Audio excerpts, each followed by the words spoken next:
Let's venture in management. Yeah. Okay. Now, I want to ask you, what do you understand when we talk about new venture? What does it mean by new venture? Any idea? New challenge, new business, New. new Okay, that's correct. That's correct. New. Why would people do that? Why would people do that? For what reason? see opportunity, Okay. gap, business Do you gap. think? Okay. Do you think that sometimes companies are forced to do that?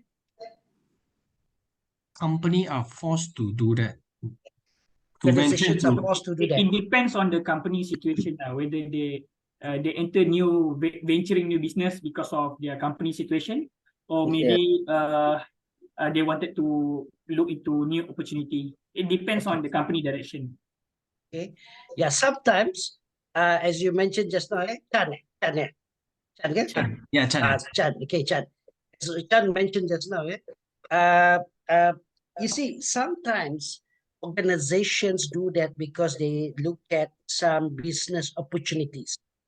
Sometimes they become irrelevant, and that's why they need to venture into something else. For example, now today, if you go around, you don't see people selling cassettes anymore, right? You see people selling cassettes, very rare, right? I mean, people do sell cassettes, sell CDs, but they are more of a collector's item these days, right? So Yeah. obviously those in the music industries, they have to figure out on how to sell their songs. Okay, now of course they would sell their songs through other means, for example, through Spotify, through Apple, and so on. Yeah, that's how they have to make money.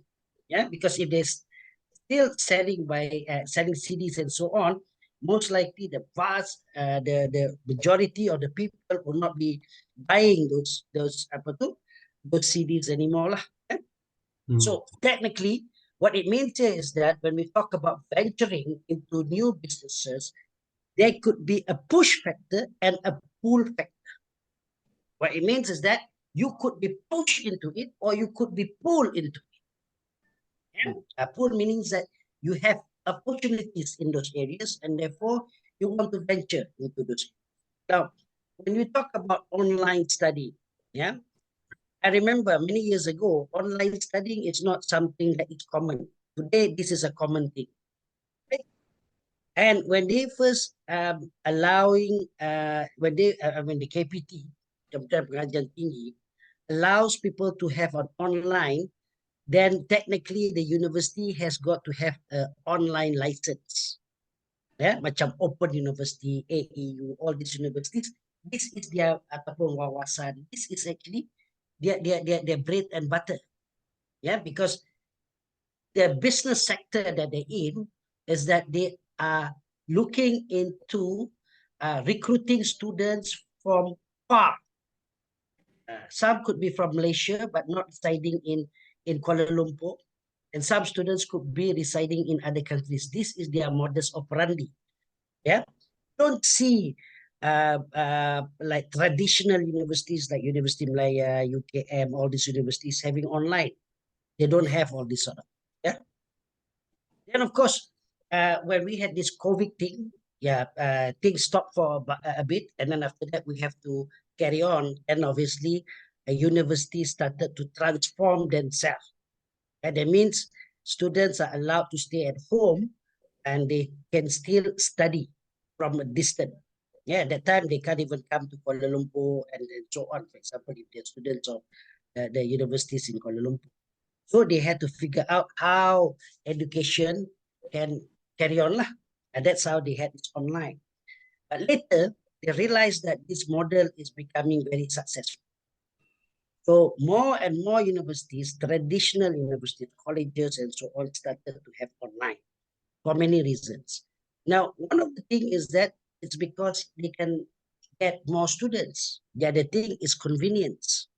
And but of course, when you do something like this, they have to change a few things. For example, questions will have to be different. If you have to have a sit-in examinations, then they can ask you things that you are supposed to memorize.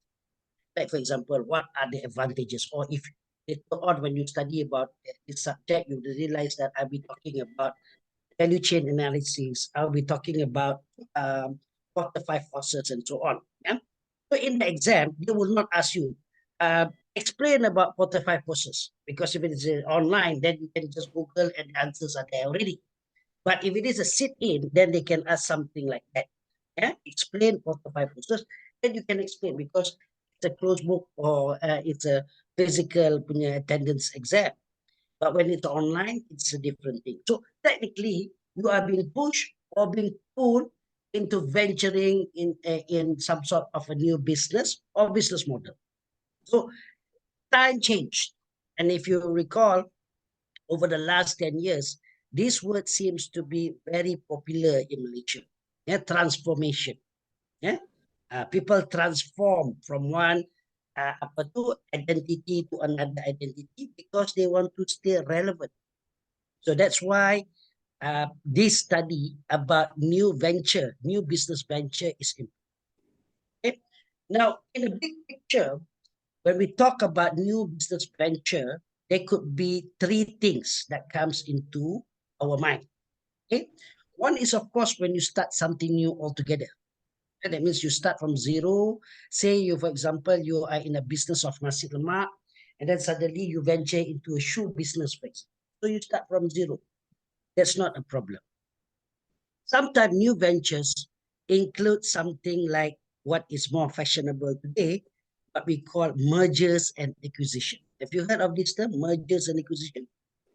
Yeah, mergers and acquisition means that merger means that the entity that you, or in accounting, we call it business combination. So the term business combination comprised of two things. One is merger and the other one is acquisition. So merger means that you technically marry with another company or another organization of a similar size. That means you are not eating the company. Acquisition means that you acquire the company. That means you eat the other company. So there are two forms of business combination. Also allows you to have a new venture. Now, people do these sort of things because they want to gain a few things. One, they want to expand themselves. In economics, we call business growth or market growth. What they are trying to do here is that they are trying to capture a new market, or they are trying to expand into a new market. Now, expansion in new market could mean many things. One of the things could be venturing into new products or services, or they are selling the same thing but in a new market. Like, for example, if you are venturing into new things, that means you are in Kuala Lumpur, you exist in Kuala Lumpur, you used to sell nasi lemak, but now you are selling kway, you are selling shoes. So you are actually introducing new products in the same market. Alternatively, you could also be venturing into new business, selling nasi lemak, but now going to another state. For example, Kuantan ke, Johor ke, somewhere like that. So it actually, you can actually look at this from various perspectives. Okay? All right. Have you got any questions to ask at this point of time? Okay. Yeah. Sorry, sir. Just now you say when we venture into a new business, there are three things. The first one is the start from zero, say for Yeah. example, then nasi lemak to shoe. The second one is merger acquisition. What is the third one, sir? No. No. What I was saying just now is that the Mm, first one is that you start from zero. mm. The second one is merger. The third one is acquisition. Oh, okay. Ah, Got you. Thank you, sir. okay, so that's what I'm saying. And then when you branch out the mergers and acquisition, or even if you branch out from the first one, which is you start from zero, then you can look into branching into new product or services or branching into new territory. Okay. For this, I would like you to look at ANSOF metric. ANSOFF. Can you write that down? ANSOF. Okay. Write that down, unsolved matrix. Okay. Now, this is one of your tasks, is to look at unsolved, yeah, and later next week, for example, we can discuss about this. Okay. Now, I'm not sure if you have experience, because usually in my class, I don't use slides. I will give you some slides, but those are indicative slides. So should you miss any of the classes, I recommend that you actually watch the video again. And it's very important because in my classes, even when I conduct physical classes, I don't usually run through the slides because actually, if you need the slides, then you don't really need me, right? Okay. And what I usually do in my classes is that I usually have a lot of engagement, discussions, and so on. Okay. This is for many reasons. That's why I recommend that you don't skip the classes. Okay? That means you attend all the classes. If you have to go, then please review the record the record sessions again. Yeah? It's very important. And all the exam assessments and midterms and everything is always based on the discussions that we have in the class. Okay. Now I'm not sure if this has been informed to you. I would expect in some ways this should have been informed to you since this is your last semester, right? Now, of course, at this level, at the master's level, you are going to be assessed from 3 perspectives. Okay. Now, if you are an undergraduate, you are going to be assessed on knowledge. What it means is that do you know or you do not know? That is knowledge question. And you know or you do not know. Something like say, what are the characteristics of, or what are the determining factors of Potter five forces? That's a knowledge question. That means you know or you do not know. That's undergraduate style. Yeah? So you would not be expected to have those sort of questions. Now, what you're going to have is that you're going to have case studies. The case studies, you are going to be evaluated from 3 different perspectives. The first one is assessment. Yeah, assessment. The second one is evaluation. And the third one is synthesis.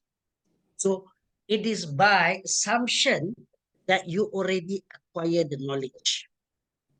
That means when you answer your exam questions or assignment question, you will be you will be marked against these 3 things. Of course, there are rubrics. Make sure that you fall within certain domain to see how you actually perform in the subject. Now, what is assessment? What is evaluation? And what is synthesis? Now, assessment means that there is a yardstick that we are measuring against. That is assessment. Evaluation means you are evaluating against that yardstick. And synthesis means how does this affect the bigger picture? After you have done this, after you have done the evaluation, how does this affect the bigger picture? In this perspective, it could be the bigger picture. How does the company perform in the bigger picture, or how the organization to survive in the news after going through this evaluation process? Okay, okay. I give you a very simple example. How do we measure fastest man on earth? Usually, when we talk about the fastest man on earth, we talk about 100 meters. We don't talk about the marathon or something like that. We always talk about 100 meters. So that is always the measurement that we use, 100 meters. So the measurement is 100 meters. It's not 90 meters. It's not 60 meters. So we already know the assessment is 100 meters. Evaluation is somebody will run and complete that 100 meters, and the fastest person who complete it is going to be the fastest man on earth. So that is evaluation. So there'll be 8 people running. So this guy is number 1. So after going through the assessment, you evaluated, this is the fastest man. This is the second fastest man. This is the third fastest man, and so on. That is evaluation. And when we talk about synthesis, how does this affect the bigger picture? How does it affect? So the fastest man on earth as that we have as today is Usain Bolt, right? So he holds the current world record. So if we have another tournament, like in the Olympic, whatever, it's somebody won the race by 9.70. So that's not good enough to beat Usain Bolt. So the synthesis here is that the person actually won. However, the person did not win or did not break the world record. So that is synthesis. Okay? So if I give you another example, you can talk about organization. I'll give you that simple example because most people understand how the 100 meters is evaluated and you know who is the fastest man. And usually we know there is a record that you want to break apart from just winning the gold medal, right? So you could win the gold medal, but you do not break the gold record, right? Or even if you break the world record, then they will look at there is a win assistance or things like that. If there is a win assistance, then you will not break the world record again, right? So all these things are called synthesis. This is how you are going to be evaluated against later on. Yeah? Okay, now when we talk about organization, especially in the new business ventures. So when you talk about that, I mentioned to you just now, one of the reasons why you want to do that is to achieve market expansion. And that means in the market, you want to have some expansion so that you have better shares in the market. Yeah? Better share. That means from 20% of having market share, you want to achieve 30%, for example. Now, the assessment is 100% because you cannot be having more than 100%. So the market is always 100%. Now, when you evaluate it, it means yesterday I was 20%. Today I'm 30%. So that is evaluation. And synthesis, what does it mean? Now, if you study economics, then you would know in economics there are 4 market structures. You know what is market structure? Any chance you remember? Eddie, do you know what is market structure? Don't remember, sir. Don't remember. Okay, Muhammad Gaddafi? No, not sure. This you should never forget.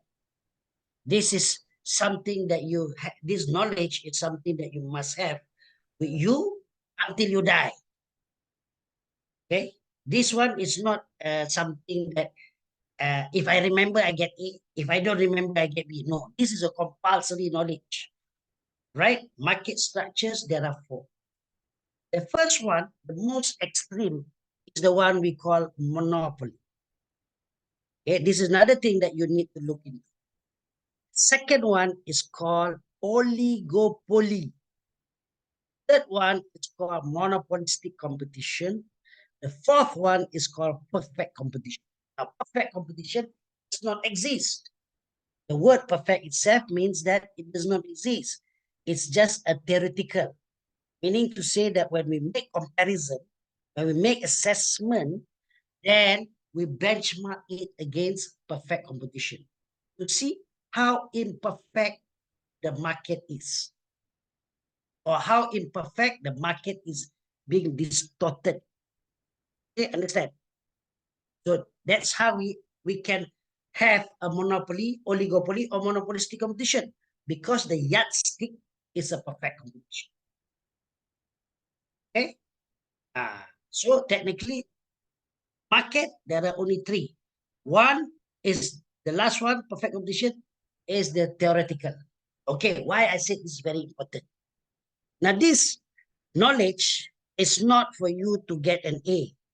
This knowledge is for your survival in the world. For example, how many of you are working and all of you are working? Yeah. Harry, where are you working, Harry? In Artist Design Sdn Bhd. What do you do there? I'm a co-founder for Artist Design Sdn Bhd. We are doing custom-made watches. Oh, what kind of watch is that? It's analog. It's not Okay. digital. So. By chance, is it Masa? No. Oh, it's not Masa, eh? It's not Masa, but we are being a competitor since like 6 and 7 years ago. To Masa. Yeah. What's the name of your watch? I'm a watch collector. Artist Design Sdn Bhd. Okay. It's artist.co. I will share it to you. Yes, please share with me. Please share with me. Okay. All right. Now, why I asked him this question is very simple.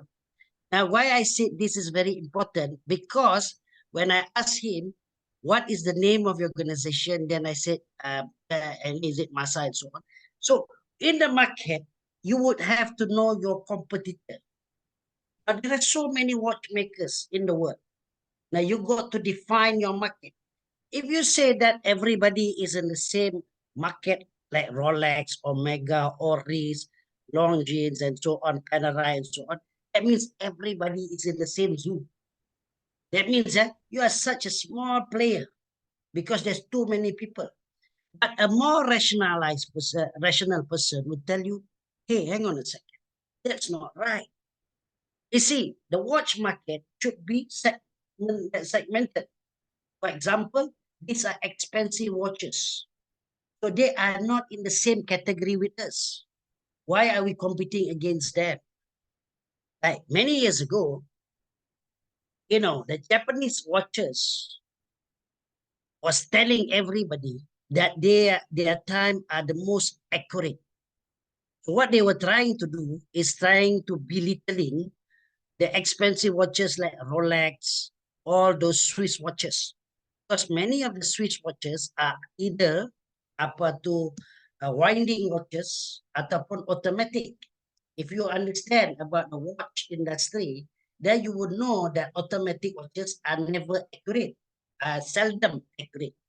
Because when you say accuracy in automatic watches, it is always within the band of 6 seconds every day.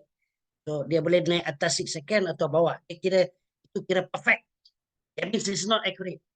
You are going to have this expectation. After a few days, you will see that it's no longer telling you exact the precise time. Winding is also the same. Okay, so Japanese watches was telling everybody they are very accurate because they are quartz.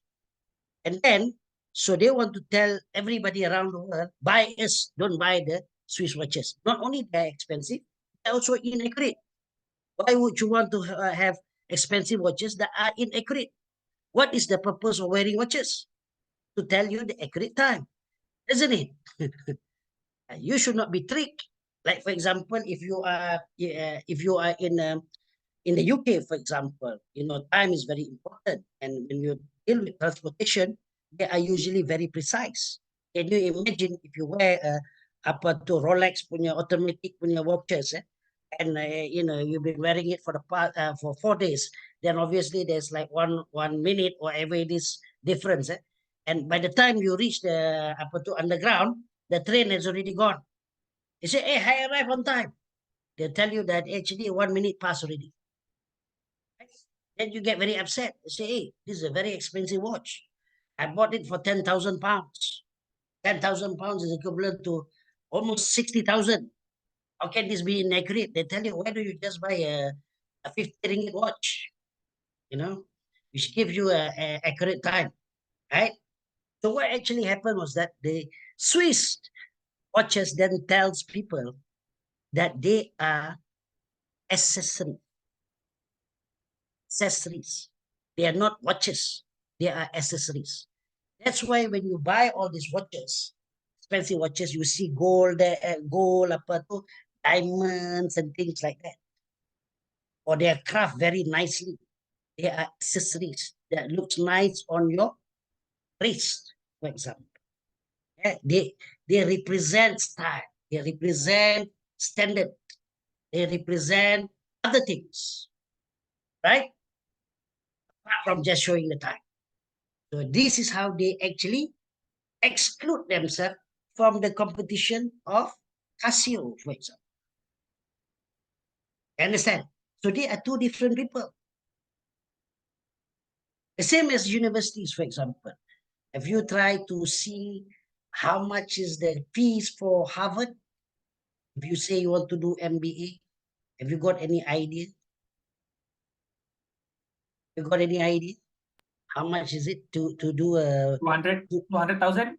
uh, dekat sini, the one in apa tu Bank Negara, the ASEAN Business School, 200,000 Malaysian ringgit. Yeah. So Harvard is more than that. Yeah. Harvard is more than that. You need about 300, 400,000 minimum itu dia punya cost saja without the apa, standard of living and everything. So are you going to ask yourself, you say, hey, you know, all these Malaysian university are in the same category as that? Tak boleh. That's why I said they all branch out, same as cars.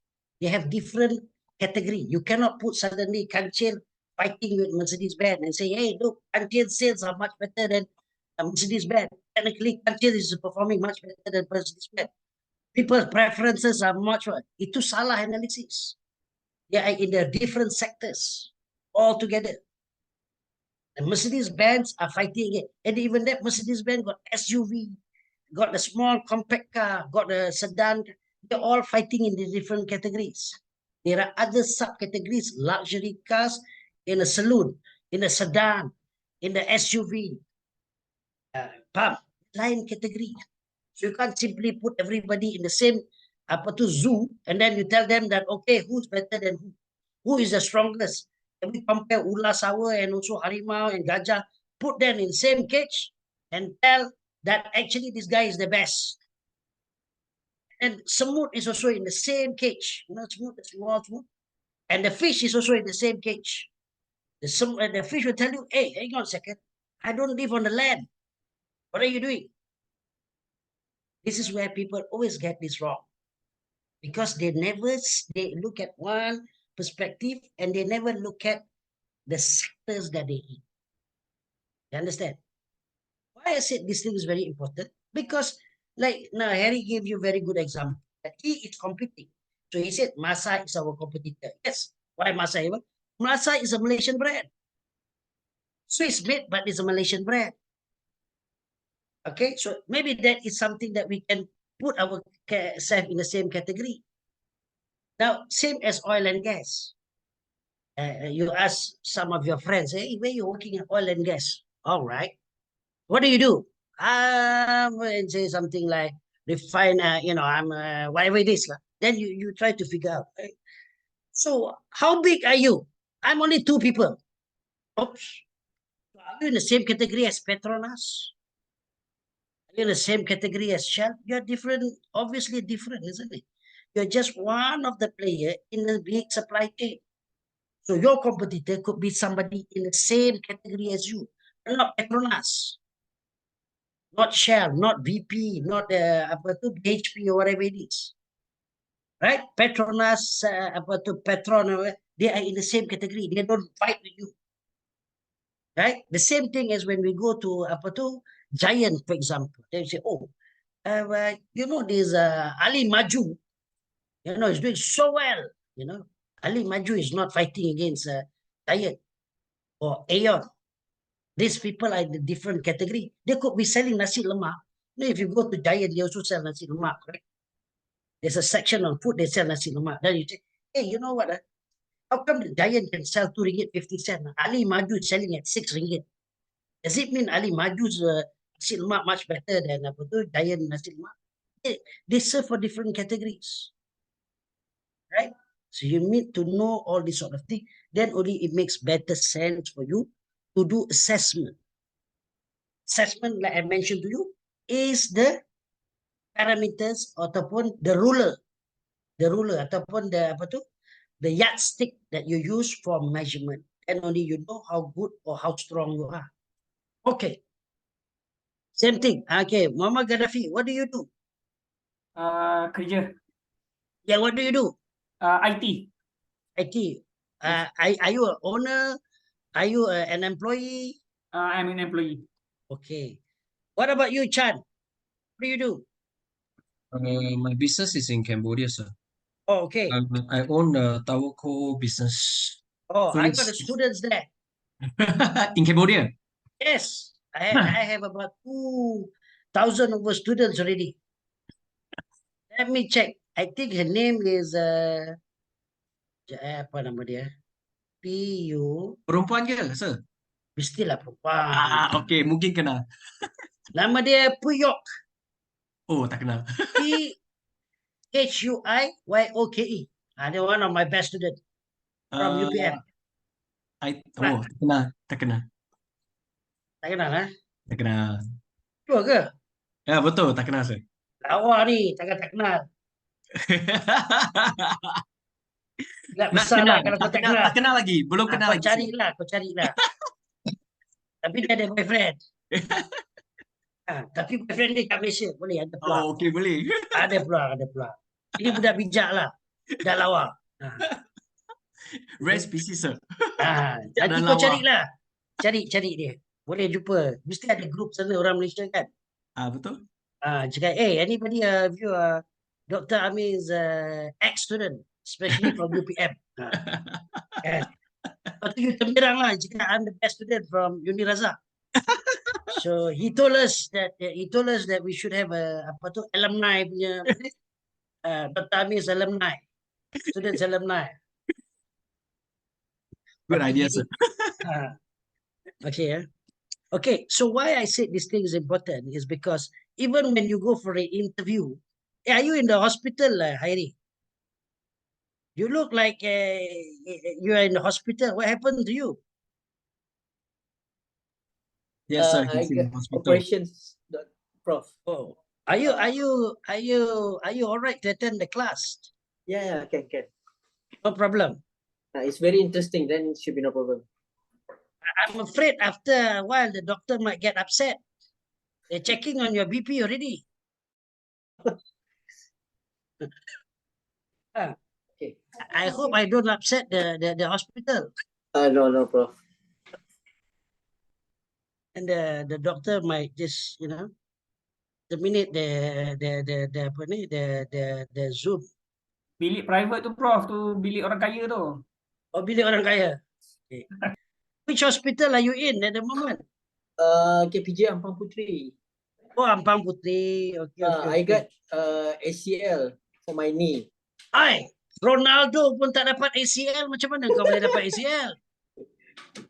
Because of course kat sini tak ada better field, tak ada better training facilities kan. I don't understand. That fella got kicked so many times.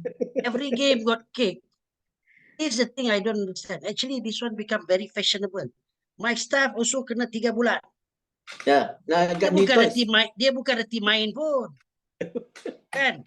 Dia tak reti main pun. Kalau dia reti main, lain cerita lah. Ada orang nak sepak kaki ni. Faham lah. Dia tak reti main pun. Tiba-tiba, dia boleh kena ACL. Bunyi dia macam terror lah. Kan? Macam kau ni famous lah. Semua orang nak tackle kau. Kan? Itu yang aku heran. Messi pun tak kena. Aging Prof, aging. Hai, Messi pun 37. You look like 32. Oh, okay. Thank you very much, sir. Kan? Messi 37, Ronaldo pun 37. Okey je aku tengok. Kan? Hari-hari dia kena sepak. Betul tak? You agree with me or not, Muhammad Gaddafi? They get kicked every day. Even in training session pun they get kicked. How come they survive better? I so wonder. I think the after training and after game punya warming down, proper facilities, they punya treatment, they have their own treatment so that they keep in shape. I'm not sure, I'm sorry, but they are really pros. Oh, in your case, what happened? You play football ke apa? Football, Prof. Oh, on football, the 1st of January. 1st of January. So, this treatment takes some time. 3 bulan macam tu kan? About 2 months, 2 to 3 months, I have to use crutches lah. Yelah. You have done the operation already. Done on the 3rd of January. Oh, how was it? Okay, sakit. Oh, painful lah. Oh, painful, huh? Oh, Even now, sweating lah, panas. Walaupun aircon on. oh yeah. So when are you leaving the hospital? Tomorrow. Oh, after but- so apa lebih 1 minggu, ah? But 1 week I lah. have to, I have to attend the physio lah. Physio lah. Okay. Okay lah, no problem. Okay, bro. No problem lah. Sometimes it sounds good lah. People think you are good footballer lah. They say, I also got all these sort of things. They cakap kan. Then people think, wah, you must be a superstar lah. People want to kick your leg. Kan? Betul lah. Isn't it? Especially if they have not met you, and you can furnish them with the MC 3 bulan apa tu, ACL kan. They would think that you must be one of the top star lah. Betul lah. Okay, why I said this thing is important? Because this market structure today, I remind you, you have to remember for the rest of your life. Because macam kata Chan, you're going into Vietnam. You need to know how big you are. Are you a oligopoly? Are you a monopolistic competition? Are you a oligopoly? You need to know. Okay, kita boleh faham. Dia Muhammad Gaddafi say, nothing to do with me. I makan gaji saja. Nah, apa sah mau ingat sampai mati. Muhammad Gaddafi one day goes for an interview. Right? Goes for interview. He wants to look for a better job. Dia nak jadi director of IT. So apa tu, Mimos opens a position. Okay, so he attends. So they shortlisted 3 people or 4 people for the director position. So he came. So the interview starts at 9 o'clock. HR tells him that everybody comes on the same time because, we're not sure how long you will be interviewed. Estimation 30 minutes. But what usually happens that after 10 minutes, the panelists think that you're not good. They will just say goodbye. So they don't want to wait so long. They will allow the next candidate to come in, and then so that's why they call all 4 to come. Yeah. So they say, please come as early as 8:30. We need you to fill some form, blah blah blah blah, and then 9 o'clock we start the meeting. Okay. So you still fill the form. Okay. After finishing the form, 15 minutes, everybody got relaxed. Of course, the other 3 people didn't attend the MBA class, right? Didn't attend my class as well. So they have no idea about this strategy. So Gaddafi here had some ideas, how to make sure that he stands a better chance of, or he would know that I don't stand a chance at all in this interview. It could just be a show, showcasing saja. I mean, they just want to have 4 people coming in, but they already have somebody else. He needs to know this so that I don't waste time 30 minutes. In fact, maybe I shouldn't even attend the interview. After this chit chat, 15 minutes, I say, I got stomachache, I go home lah. Buang masa saja. He needs to know this thing. 4 of them. So he starts the conversation. Hello, I say all 4 of you lah. So assuming I'm one of you lah. Hello, you all do not know each other, right? Suddenly I started to become very friendly. You guys have no idea. I'm actually assessing you guys to see where I stand. Is there a competition or there is no competition? Actually, I'm not one of your competitors. I'm in a different league altogether. Now, I have some indicative lah. The salary is around 30,000, for example. So indicative lah, inside information saying the job will give you about 30,000. I have some idea. So what I do is I tanya Harry, hi, how are you, Harry? Let's have a conversation. Hi, Yes, Prof. Harry, how are Yes, you? Prof. Don't call me Prof lah. Kita ni Oh, candidate. How are you? I'm good. I'm good, sir. Hey, what do you do these days? I'm running on my business. It's good. It's okay. Okay. Hey, how old are you? At the moment, I'm 42. 42. Okay. So first thing what I do is coming November 43. okay. So first what I do is that I look at him and say, is he too young for the position? Because I already have an idea. The requirement over there says that you must be in a senior management position for 20 years. So now he is 42. then I can say, oh yeah, might be somewhere around there. Okay, he sounds like a potential candidate lah, right?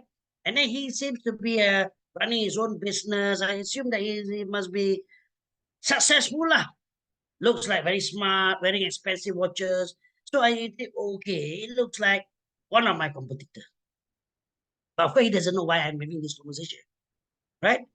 Then I look at what he's wearing. Then I ask Muhammad Grafi, hello, hi brother, where are you from? Very kajang. What do you do? Saya buat IT. How long have you been in the industry? 15 years. 15 years. So I know short of 5 years. So very not so lah, not because it says 20 years. So they want 4 people to come in for the interview.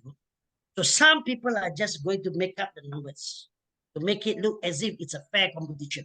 Then I ask him, hey, Garavi, what do you do there? I mean, apa position you kat sana, for example? Manager lah. Manager. Yeah, manager. Now, after manager, there is an assistant director. Then they say, and then I say, well, maybe bukan. This manager is a director position is a little bit higher, for example. Ni cerita saja, bukan betul. Kita buat cerita saja, just to make you understand. Yeah. Then I said, okay, Chan. Yeah, Hey, where you from?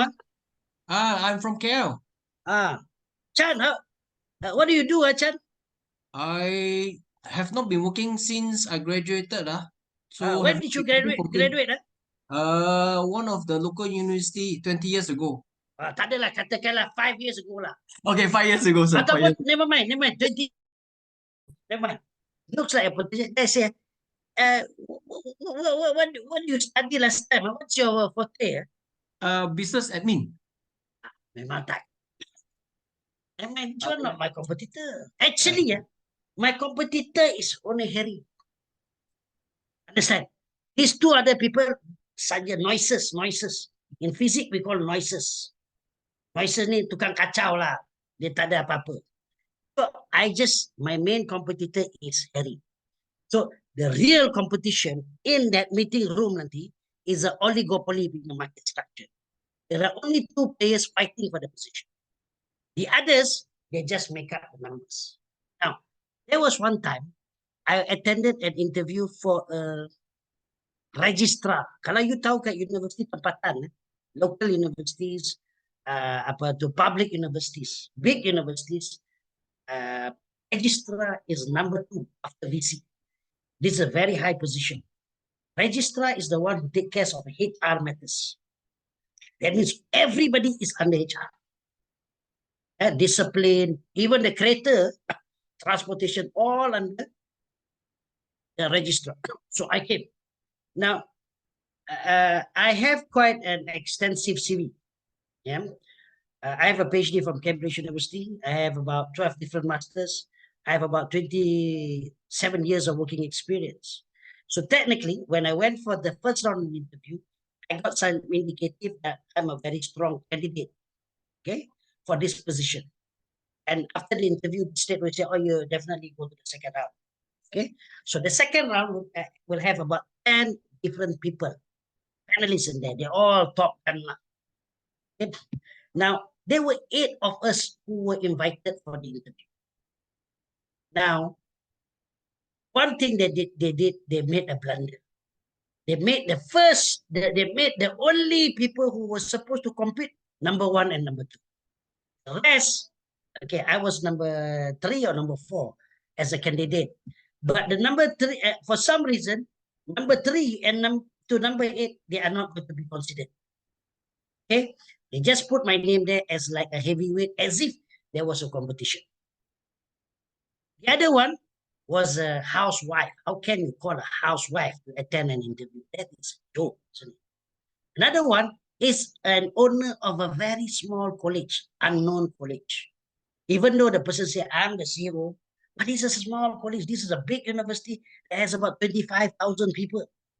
We have obviously no idea how to run a 25,000 student punya ni tau. Memang bukan kompetitor. Dia ada lagi, entah apa dia buat, dia bukan dalam bidang ni pun. Okay? So, now what I did was very simple.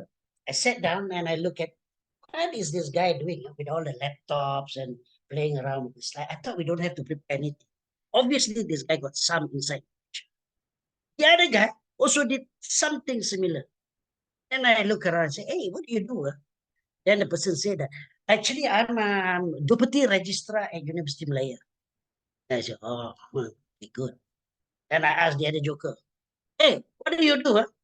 They said, I'm actually the deputy at UPA.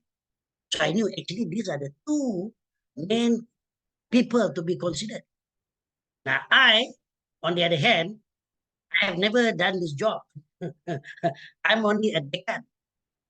Dekan ni covers satu bahagian saja. These two people cover satu university tau. At least they are number two. Okay. It was a very simple game. Actually, it was the university is UPM. Now, technically, the guy from UPM is supposed to be the champion lah. Dia punya boss sudah pension, dia naik lah. Tapi, they had a new person at the chairman, LPU, Lembaga Pengarah University, who was from University Malaya. So he wanted to bring somebody from University Malaya in. Of course, the people at UPM was not very happy. They said, let's have a competition. So the competition was actually between these two people. The other 6 are just making up the numbers. So what I did was, I knew the people inside the meeting room. I knew. So what I did, I played a spoiler game because I knew I would never get this position. So they asked me, okay, the first person got about 40 minutes. The second person got about 40 minutes. The third person got like 10 minutes. So I was the fourth person. I knew already. Number 3 to number 8, let's finish this very quickly. Right? So they asked me this question. Okay, Dr. Amir, we all know you. Okay, fine. I said, yes, smart. Yeah, okay. So you know this position as a registrar. What would you do things differently? So that's the time that I actually wall up everybody. Because I knew I had no chance of getting this thing. So I told them, if I become that, I would change the whole system altogether. Then they said, okay, what do you mean?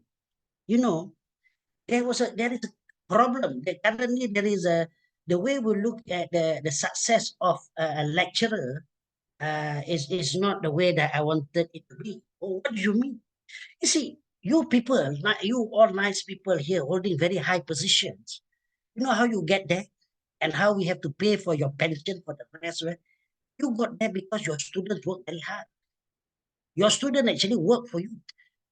And your students got an A. But we have to pay you for the rest of your life. You know, do you think this is fair? You know, in England, they never do anything like this. You got to be the first writer, not the second writer or the third writer. That means the research is actually done by you. Your students are supposed to be your assistants, not the other way around. Over here, the first name is actually your student. The second name, we know who's doing the job lah. But who gets the biggest pay? You or your student? Your student just got an A je. Dia pun belum tentu dapat jadi menteri ke apa pun. Engkau kita kena bayar gaji sampai 10,000 kau tu sampai mati. This is fair. All of them got shocked. So what would you do? And I say, I will only recognize if the paper is written, first name is the lecturers. All of them knew that this is not the game that we play. This is how the game is played in England. This is how this game is played in many parts of the developed countries.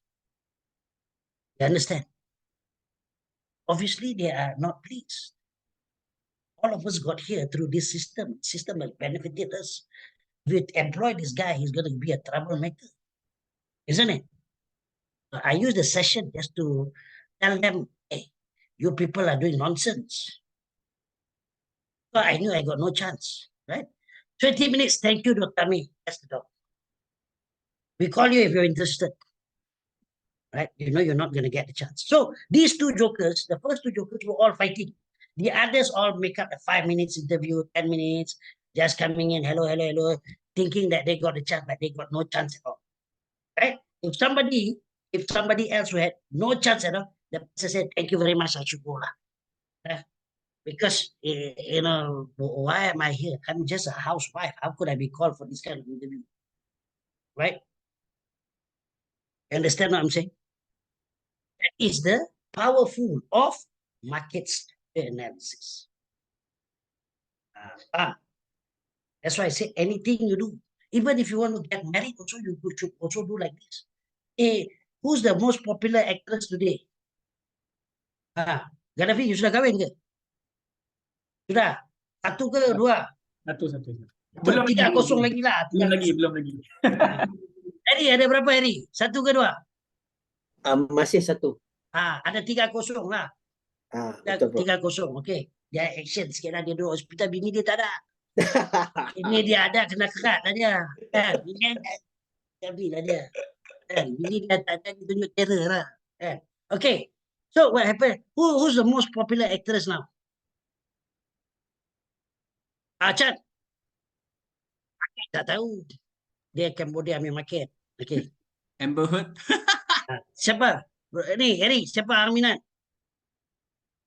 Oh, local bro.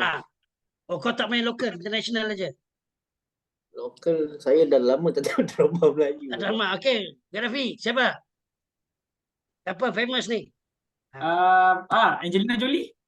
Itu sudah tak boleh lah, itu veteran. Kita tengok yang Malaysia punya ni yang yang masih mencari. Malaysia actress. Siapa yang muda-muda ni baru masuk semua ni lah. Tahulah, jarang tengok lah. Okay, say lah whatever name is lah. right. Now, you pun study the market. Actress Malaysia ni apa dia punya trend? Dia kahwin orang kaya ke, kahwin orang miskin ke, kahwin anak raja ke apa. Dia mesti ada satu trend. Right? Then if you mau masuk itu trend, you must also know a few things, right? Then only you can position yourself. Say for example, you know that this actress is rising. And the market is that I'm only interested in a rich man who can bring me to a different pedestal. Kan? I mesti ada orang mau sponsor me. Then you already know, but I have stand a chance or not. Right? Then of course the next thing you do is look around who's is hiding behind there. Mesti ada 2-3 orang kan. Mesti you put, do I want to get into this competition? Or do I not want to get into this competition? The same thing, you people are into football or not? Rosli, you into football, right? Yes, Rosli pula ni. Apa ni, Harry? Yes, bro. Apa itu apa? Local football, foreign football? Semua. Semua. I just love football. Just watch all the games.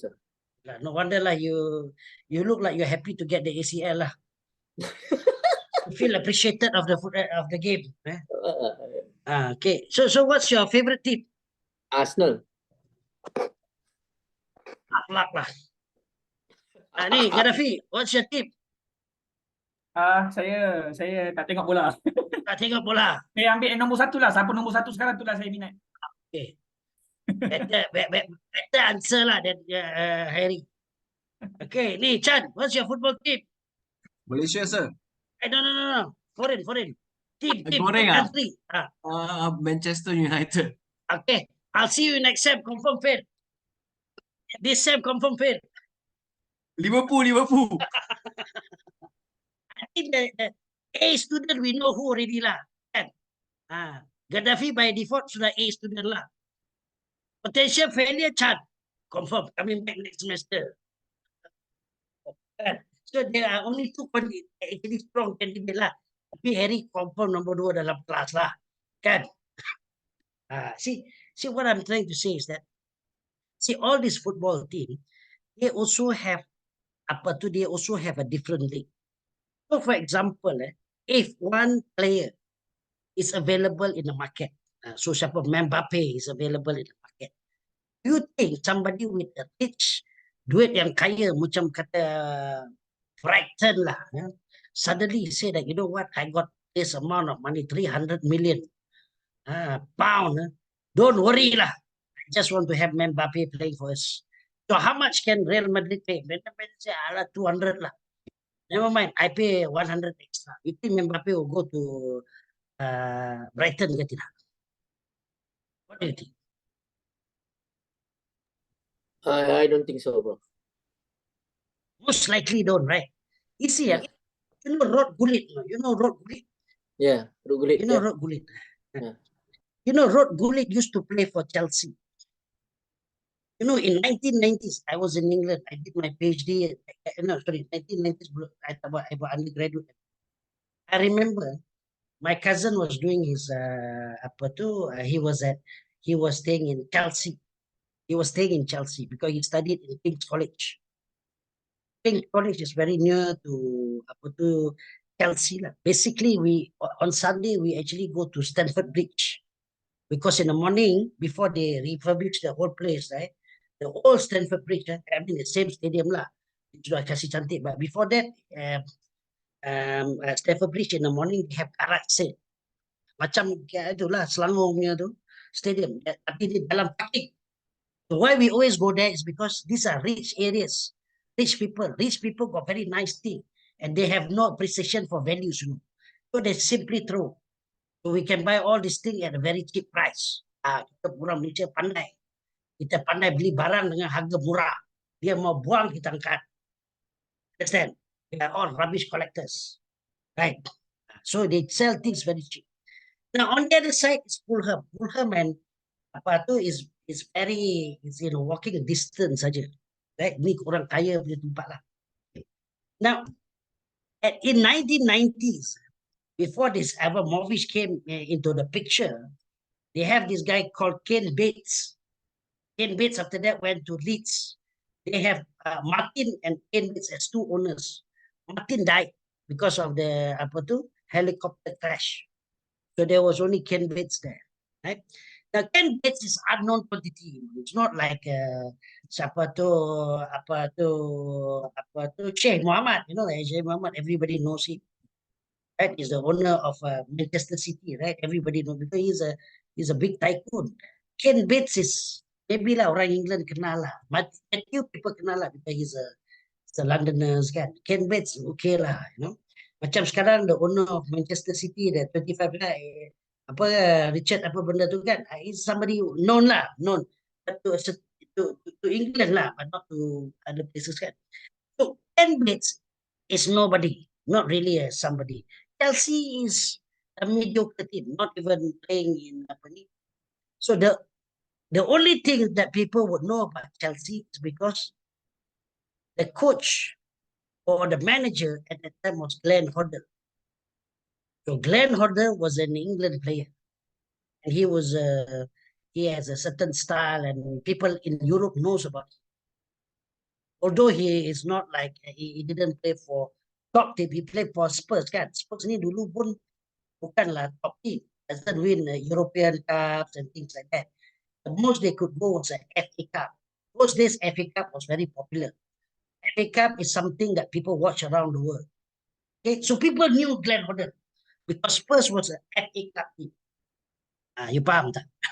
So when Rod Gullit is a different planet orang. He plays at a different level. He's a world-class players and things like that. When he's retiring, finishing his career, everybody still wants to have him. And then one day, when I was in London, at night, suddenly it was announced in the radio, Rod Gullit is joining Chelsea. I said, what the hell is he doing there? How could he be joining Chelsea? What is Chelsea? Chelsea is unknown quantity. Chelsea those days were not like today, you know. Chelsea is like apa tu I mean, okay lah, reasonable club lah, but doesn't attract top players, right? And you know what Rod Gullit said? I joined Chelsea because of Glenn Hoddle. Then after Glenn Hoddle left, Rod Gullit becomes the manager of Chelsea. So when Rod Gullit became the manager of Chelsea, he brought in many veteran players. But veteran player murah, mau pensiun, ayam pensiun. Datang, semua datang, Zola lah, apa tu semua sudah mau pensiun. All kid. Right? And after that, Abramovich came. Because already star sudah ada, Abramovich. Do you know why Abramovich bought Chelsea? Have you got any idea why he bought? Why did he not buy all these bigger names, Manchester ke Liverpool ke yang all the winners already? Kenapa dia tak? Do you have any idea why? Because he also used market structure argument. He said that if I were to buy Manchester United, they are so expensive. In 1990s, they were the champions. How on earth can I gonna be afford to buy this kind of clubs? Or even Liverpool with all this history and so on. It's just too expensive, right? isn't it? It's just I will be pouring a lot of money there. Now, these two or some other clubs, they are all outside of London. Outside of London, there are not many foreigners. It's not a cosmopolitan place. So he already had in his mind, a cosmopolitan place must be London. This is market structure argument. Understand? So the only club that can come into the equation was Arsenal, Spurs, apa itulah Chelsea, apa tu West Ham, Fulham tahu sikit lah because they were not their regular up and down kan. These are the 4 teams yang known. So he said, if I were going to buy Spurs or Arsenal, they have bigger names. They're going to be very expensive. And then I got to do a lot of selling, buying players. It's going to be very expensive. Let's buy a team that is in London. Okay lah, nama pun boleh tahan. And then, you know what? I can use more of my money to buy players. Okay? He didn't want to buy West Ham because if you live in London, you know where West Ham is. West Ham is actually at the far lagi tau. Okay, kalau Arsenal ni zone 3. West Ham ni dah zone 4, zone 5 belakang sana dah. Dia jadi kampung sikit. Jadi Spurs and Arsenal was out of the question. So technically, Chelsea, if they had done the job, they would know I'm the monopoly. They cannot, Abramovich would never buy. If he wants to buy Arsenal and Spurs, it's just going to be more expensive. He will never buy. I would not consider Manchester United or Liverpool. They're just too remote and too expensive. So Chelsea knows that I stand a better chance. Actually, I'm the monopoly. So I have the bargaining power. So if I dictate a price, he will pay. I should not be scared. But definitely my price cannot be as good as Arsenal or Spurs lah kan. Because bila kita buat asset evaluation, of course I will mark up a little bit. But I cannot mark up to the level of Arsenal and Spurs. If I mark up the price to that level, then they will buy this thing. The only expensive thing is that I'm at Knightsbridge. Kan, Knightsbridge tu dekat betul-betul dalam tempat mahal lah. Harrods punya tempat tu semua kan. Jadi dekat situ, untuk High Street, Kensington, semua tempat yang mahal lah. So I know straight away that the first people that will join are all the rich people. Kalau dulu dekat Germany, the club that has this philosophy as Chelsea was Hamburg. Hamburg was a business club. They attracted all the rich businessmen. Sekarang ni Chelsea nak buat benda yang sama lah. Chelsea had that because then they knew that they had this bargaining power. How much the candidates can actually raise the price, but not as good as not as expensive for Spurs and Arsenal. Definitely, I don't have to worry about West Ham or Fulham or Queen's Park Rangers. Queen's Park Rangers tu semua murah je. Kan? Queen's Park Rangers zone 2 lah. So technically, Abramovich wanted to stay in London, in the heart of London, where rich people are, so that it's easy for him to roam around in London, do all these whatever activities he wants to do. Right? It was exactly a market structure argument straight away. So Mbappe pun sama, dia tak ada kata, hello, Mr. what I call it, apa tu, you punya sport agent, Mr. Sport agent, go and look at who can pay my salary. Sport agent dia pun kata, your standard ada 2-3 team saja dalam dunia ni yang you should be playing. Other than that, even if they can afford you, no need to consider them. Right? If Brighton show a lot of interest, paying you double what you're getting now, at PSG also don't go. Right? Technically, those who went to Saudi Arabia already know. Now, they made a calculative calculation. Look at all those players. All those players went to Saudi Arabia, they only had one thing in mind. Duit saja. No more career. No more career. Even, that's why some people at the age of 30, 29, they have to think twice. Am I going to get this chance again? Should I sacrifice my international career, international glamour for the money? How long can I go? 1 more year? I might as well just sign off at Saudi, lah, isn't it?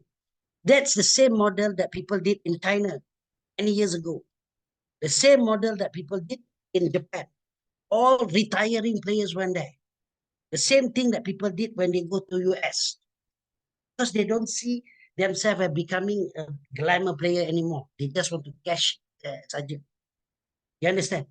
So katakan macam apa tu Liverpool punya player tu, Fabinho. He was only 29 years old. In terms of somebody who's 29 years old, then you would think that they still have a few years to go, isn't it? But he must have budgeted that if I stay in England, I'm still not number one, number two, or not number three playing in this position for Brazil. Right? There are a few other players, Casemiro playing in the same position, and then there are a few other players dalam ranking too. Even if Casemiro left, ada lagi 2-3 orang. I'm already 29, 30 years old. Right? So how far can I go with Brazil? I can't go. This position is a hot position lah, yeah? Defensive midfielder, you know. Pemain Brazil yang hebat main di this position. So he said, might as well, you know, forget about this thing. If I go to play in Saudi Arabia, they will never call me again to play for Brazil. Last finish, isn't it? You look at many of these players, they will tell you international career halas, especially if they are big teams lah. So these are all market structure argument. That's why I say you must learn. When you go home today, after this you go home, right? You sleep, tomorrow morning you wake up, no more classes. I only see Dr. Amir once a week. So I got ample of time to study. So first thing you study, next week before you get wallop from me. So first you need to know about this core market structure. Obviously by that time you already left the hospital, right? Secretary is all around, isn't it? Ask your secretary to summarize this for you. Okay, tell them get it done before Friday and brief me. Before I get wallop by Dr. Amir on Saturday. Okay, that's the first one you need to do. Second, I want you to look into quarter 5 forces. Write this down. This subject is actually, the name is apa tu, new venture, kan? New business venture in management. But actually the thought process behind it is something that you can apply for the rest of your life. Faham? Understand? That's why you don't have to memorize. You must understand. You think I teach you because I have something on by my side? Nothing. I only teach you from what I know. Because this is a knowledge that you must know. Bukan a knowledge you must memorize so that you can get an A. No. This is a knowledge that you must know for the rest of your life. Because it can be applicable to anything in your life. Contohnya, you pergi to Maidin. Where you staying, Harry? Ampang area. Des Ampang, ya. Ampang area. Ni Gaddafi mana you duduk? Kajang. Kajang. Chan? Mount Kera, sir. Mount Kera. Okay. Now, if you were to go to Giant, atau itu apa benda tu, atau what's the name of the place? Maidin. You know all these places close at what time? 10 o'clock generally. Right? You know, usually at the car park there, people selling durian, packet durian. They open up at 10 o'clock. Pagi-pagi action lah. You know, tu apa Musang King 1-2 ketul tu dia nak jual RM40 action lah. Kan? Come at 9:30, everybody already busy going home. Suddenly you stand there. Who's the monopoly now? Who's the monopoly? I put the price or you put the price? You want that Musang King to go bad or you want to sell? So who put the price? You put the price or I put the price? I went to Dr. Amir's class, right? I already studied market structure. Just not 10 o'clock or so many people, everybody oligopoly. Everybody monopolistic competition. Rich people there, poor people there, M40, 1040, T20, everybody there. Everybody also can, you know, you can action with everybody lah.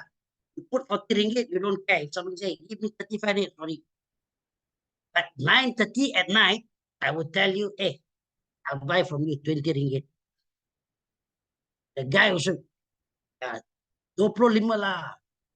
Take it or leave it. You want me to wait another 5 minutes? You're telling me you got all this thing, you want to go back with this price? Another 10 minutes, I ask for 15 ringgit. Okay lah, cincai. Okay, betul. Have you experienced this thing? Kasih bungkus lah, semua 100. Betul. Betul kan? This is market structure argument. You see, for durian, Musang King, you can do this. Right or not? Musang King, you can do this thing. Try to do this thing when itu orang jual air tepi jalan. They open at 10 o'clock at night. Dia jual air tahu kan. And then you come in at 9:50 at night, say, okay, itu air kasih bungkus. Satu balang tu saya beli RM1. Dia kata, never mind, thank you, I throw away. Rather than selling to you, I throw away. Correct or not? Have you seen people selling water? Hey, Eric, have you seen people selling water at the roadside there? Jual air Air balang. Air balang. And then you know this guy is leaving at 10 o'clock. You come at 9:50. Itu kasih balang, satu balang kasih RM1 lah. You know the toke said never mind lah. You know, you bagi saya RM2 pun tak apa, saya tak mau. Dia angkat tu balang, dia buang air dalam longkang. Have you seen this? When I was in a primary school, all the students had the same idea. School finish at 9:30, 6:30. The guy will be there at 7 o'clock, right? Hawker guy has been there from morning, 7 o'clock, because all the buses will come at 6:30. Only some students will be left.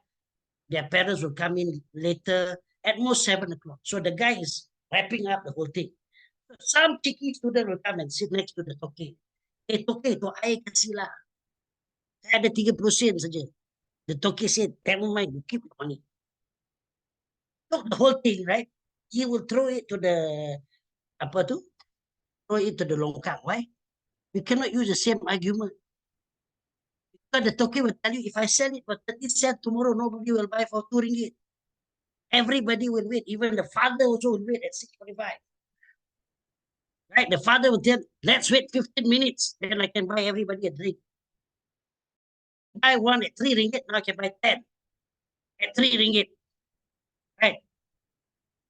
Right. This is market structure argument. Just now we talk about product. Does this product has a unique thing or doesn't have? Isn't it? The toke will tell you, if you don't drink my water, you can go and drink some other water over there, right? It's just a water, air tahu, air jagung, isn't it?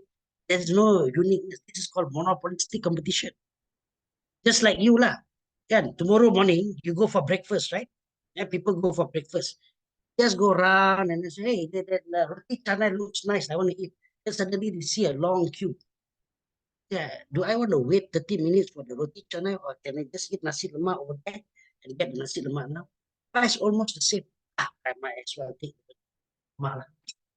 So we consider this thing as a monopolistic competition because they present similar solution, but they're different items.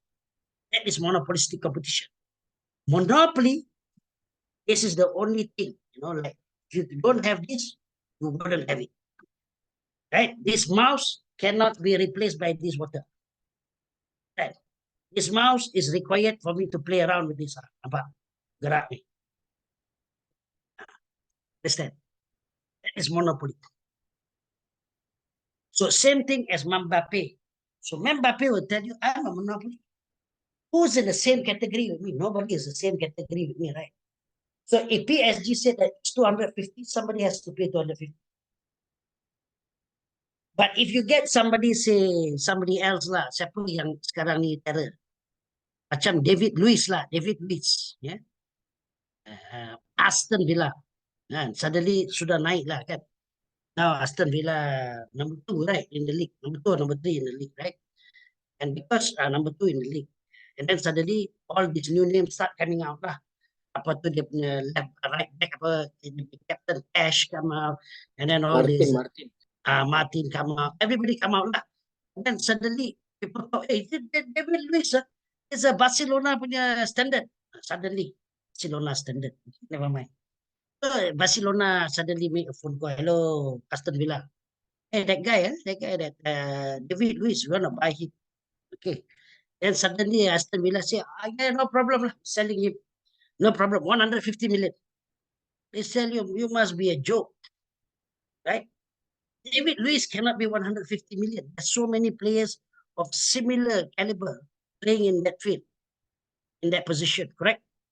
Unless for a couple of years, David Luiz been performing on a regular basis and consistently showing that he is a playmaker, then maybe he can achieve 150 million, but not today. After 20 games, suddenly for some reason, everybody else not performing, and then suddenly Aston Villa showing a little bit of consistency, they got number 2, and then suddenly David Luiz price gone up to 150 million. Tak masuk akal lah kan? Isn't it? Betul eh? So, then people said, never mind, thank you very much. I was thinking about 30 million. You obviously times 5.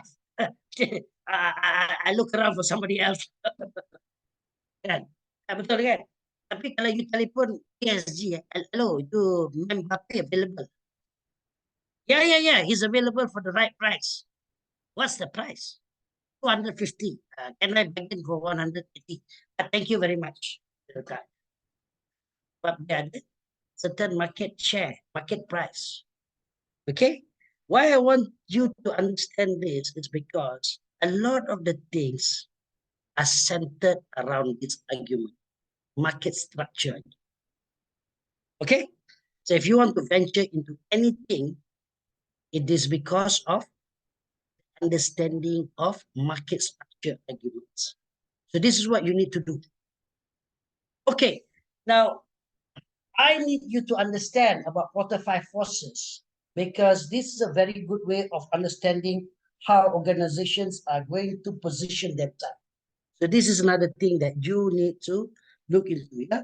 Quarter 5 forces. Coffee Bean came to Malaysia. Coffee Bean was the first to come. Yeah, Coffee Bean was the first to come. Way before Starbucks came to Malaysia. Yeah. Now, when Coffee Bean came to Malaysia, they sell all this fancy coffee at the price of 7 ringgit. Apa tu ice blended lah and so on. At that time, it was people will buy air kopi at 1 ringgit lebih saja. Times 5. So I remember it was in 1990s, 97, 98 bila dia datang. And we will buy one gelas tu duduk 2-3 jam lah. Kan masa tu kalau kita pergi tu nak santai lah. We want to tell everybody we pay 7 ringgit. You can buy 1 ringgit 50 cent at the mamak, then we buy 7 ringgit. So you want to be under the sun and everybody look at you as if you have a lot of money to spend kan. Masa tu lah. Orang tu, that was the in thing, right? There were only a few of the coffee beans in Kuala Lumpur. Satu dekat Ampang Park, satu dekat Fahrenheit masa tu. Ada a few ni. They were class lah. So dapat gaji saja kita pun duduk situ. Beli satu share 3 orang kan. Duduk 2-3 jam kan. Until the very bottom of it lah. Kalau boleh sedut sampai habis. Okay, so that was the thing. When they came, they tell everybody that look, we are not same competition with everybody else. At that time, if you know, masa tu sudah ada apa tu? Deli France. Have you heard of this brand? But Deli France did not have all this ice blended, semua tak ada. Dia cappuccino saja. Kan, dia cappuccino pun dia jual 2 ringgit je. 3 ringgit macam tu lah, mahal sikit lah daripada biasa. Tapi itu pun cafe lah. Not ada makan sikit tu ni. Tapi ini Coffee Bean, the different level altogether. Then suddenly Starbucks came, right? After that, Gloria Jeans came. After that, all this, these 3 big players came lah. There are a few others yang tak datang lagi. Sampai hari ni pun tak datang lagi. Tak tahu lah nak datang ke tak datang, like Cafe Nero ke, cuma I don't know whether they're coming or not coming, kita tak tahu. But when these people came, then suddenly all these people feel that we are all oligopoly because all 3 of us touch about the same price, right? Then you are paying about 8 ringgit masa tu for Americano kan. When kedai Mama was still selling at RM1 lebih saja. Dia RM8. Everybody charge the same price. Now it's just the brand where you want to go, isn't it? You want to go to Coffee Bean ke Starbucks ke Gloria Jeans. Eventually Gloria Jeans could not compete. If you realize Gloria Jeans were no longer in the shopping malls, they realized that they cannot compete because they charge about the same price. For some reasons, they love Americans more than the Australian company, right? Malaysian loves the Australian American more. So eventually, Gloria Jeans decided to position themselves at office places, kan? Nah, dia ada duduk kat shopping mall lagi, dia duduk kat office places. So they want to target the market differently lah. Okay. Then after that, we saw a second wave. Malaysian brand, contohnya apa tu San Francisco. So San Francisco knows that I cannot charge RM10. I have to charge way lower because even though I sound American, but later on people will know that I'm not American. I'm very Malaysian. Right? Betul kan? Dia bunyi, aku pun dulu kena tipu juga. Aku ingat dia datang dari San Francisco. Tapi when you go inside there, you see a little bit lain lah. But you can tell a little bit different. Then after that, you check around, how come the price is still not, the price is not the same? Right? Then you realize, rupanya dia Malaysian brand. Nama saja orang putih kan. Then after that, a few years after that, you get so many other brands coming in. Betul kan? Before the small one. Now we have very boutique one. But the slightly mass one, like apa Gigi Coffee lah, apa tu semua, apa tu Zeus lah, semua Malaysia punya brand, they charge around similar price, correct? They cannot charge the same price of Starbucks, isn't it? They cannot charge. For some reason, they knew that people will know that we are local brands. So we cannot charge international price. Okay, apalah. For all of us, kita pun memang very prejudice. Ini for local, ini foreign. Kan? Gaji tinggi sikit, kita pergi foreign. Cukup bulan sebelum gaji masuk, kita pergi local. Betul lah? Jadi, correct. Normal Malaysian standard lah, kan? Masuk gaji je, Pak grocer, kan? Tapi cukup bulan, apa tu, pasar malam saja, kan? Standard lah. Okay. So what I'm trying to say is that, so these people knows there are specific markets. They are not competing against this market structure. So every time when a new company comes in, I got to position myself where? Am I international? Am I not international? Can I cheat the people or not? Make it sound international like Zeus, people think I'm big and charge apa tu same price as a Starbucks, you know. But after 2-3 weeks, people are like, ini mana ini country mana dia agree kan daripada Ulu Yam saja, kan? So different price lah. Okay, anyway, now Starbucks tried to be funny. Okay, now if you recall, Americano used to be cost around RM8. Suddenly, Starbucks overnight said, "Oh, I charge RM10." Because they studied the market, somehow they said, actually, itu Coffee Bean not really our competitor. Not really our competitor. No, let's try to be funny. Increase our price, see whether people run or not. They were confident people wouldn't run. True enough, people didn't run. Know what Coffee Bean did? Any idea what Coffee Bean did? Today, if you look at Coffee Bean, very nice, right? The ambience very nice, right? Isn't it? You know that before this, it was very gloomy, very dark, not very interesting, very old-fashioned, 1990s, you know, very brown, not very white. Last time, very brown, right? Starbucks was very cunning and said, hey, they're actually not our competitor. They're second class, right? If we increase the price, people will still come. Don't worry, nobody will run. They're not really our competitor. That's what they did. So very quickly, Coffee Bean realized that actually we are not the same category. We need to do something about it. So they mark up themselves, do a little bit of makeup here and there. Then they become different. Today you go to Coffee Bean, price the same as Starbucks, isn't it? Because then they realize that now I can put the same price. We also from America, but and even though the owner now is sini orang lain kan, tapi you know American brand, isn't it? So we can compete. So there were only two people who can compete. so they can challenge, right? Now, Costa was very clever. Costa decided that, do you know that Starbucks in the world, when it comes to coffee, dia nombor satu tau. Siapa nombor dua dalam dunia? Ni a mass, this kind of thing lah, not the boutique one. Total sales. Starbucks is the best in the world, you know. They are, of course, they are their boutique. They don't go global like that. They're also very good, but they very localized. I'm talking about generally. Starbucks is number one. Do you know who's number two? Any idea? Harry, any idea? Since you used to be number two last time, why you gone to number four? Not sure, but as you mentioned, Costa is they're quite huge, bro. In UK lah, but in here also, and the coffee is quite nice also. Actually, the second biggest in the world is Costa, but number two and number one so far different. Okay. Dia jauh. Last time when I was in 1990s, I studied about fashion. You know, you know kan brand fashion ni yang macam Armani, Versace, Gucci, all these things, right?